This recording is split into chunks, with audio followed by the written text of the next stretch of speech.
I wanted to talk about the symbols in the tarot as alchemical vessels or having an alchemical function.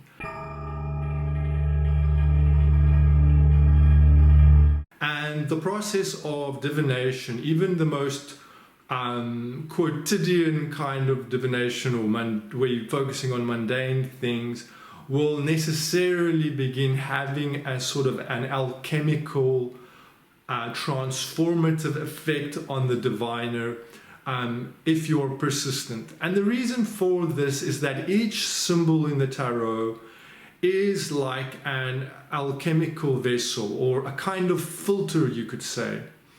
And each time you ask a question and these symbols are appearing in front of you on the table, they aren't only signifying certain kinds of events and so on, of course they do, but more than that is happening. You are filtering the question through those symbols in your consciousness. Those symbols are being used as a kind of lens, you could say, or a filter, you could say, through which the question gets projected. And as such, because the question is held within your consciousness too is being projected through these symbols, through these filters, again and again and again and again.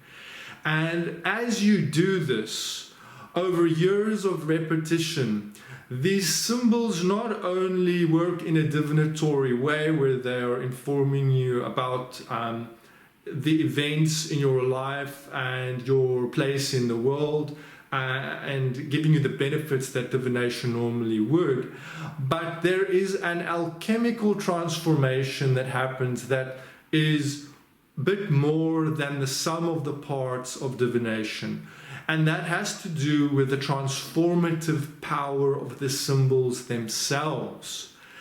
So the next time you are divining, consider this: the act of divination, and even if it's about something quite trivial, amounts to more than just fortune telling. Essentially, you are using the symbols of the tarot as vessels for your consciousness, and by repeatedly projecting your consciousness in the form of the question, in the form of looking at the world through those symbols, using them as lenses to see into reality, that looking through those lenses begins in fact transforming the viewer.